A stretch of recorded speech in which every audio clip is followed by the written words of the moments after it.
Hello everyone त भन्नै पर्यो हैन। हाई एभ्रिवान, आज चाहिँ हामीहरू प्याम्लिङ पुराणमा जाँदैछौँ। वहाँ पुगेर देखाउँछु तपाईहरुलाई पनि।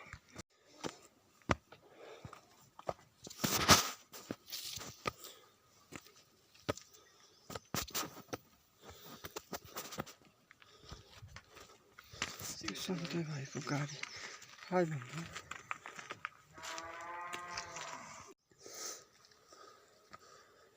भोलि आउनुहोस् ल माइजू।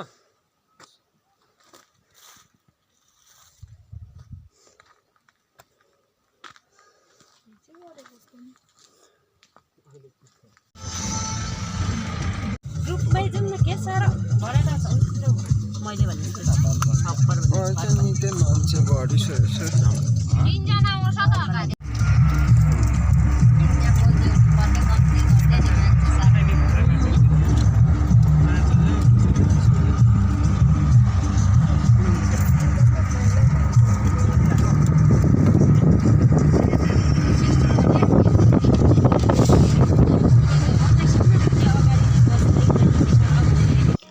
अहिले चाहिँ साथीहरू पुगिसकेको छु। के कस्तो छ हजुरहरूलाई देखाउँदै जानेछु, हेर्दै जानुहोला।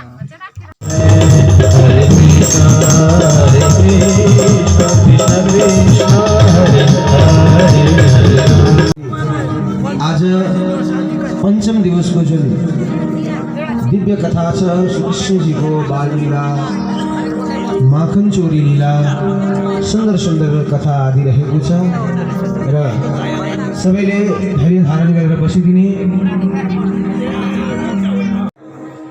नन्द बाबा त्यहाँ सबै गोपालहरूलाई गोपान गोकुल रक्षायाम निरूप्य मथुराम गतः, ती गोपालहरूलाई गोकुलको रक्षा गर्नु है, मेरो नानीको रक्षा गर्नु है भनेर नन्द बाबा मथुरा कंसलाई कर दिन भनेर जानु।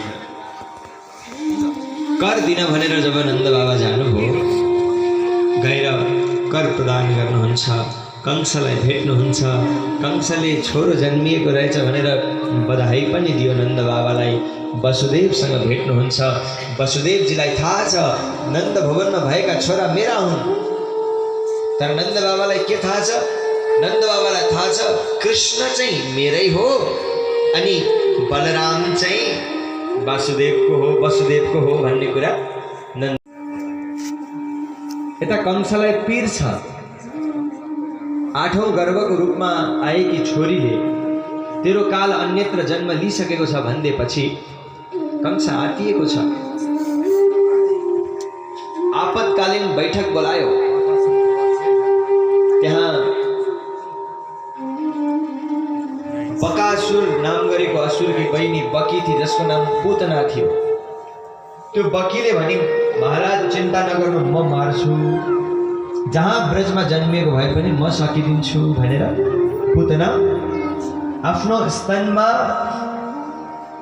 विष धारण गरेर अब सुन्दर रूप धारण गरेर निस्किएकी छ।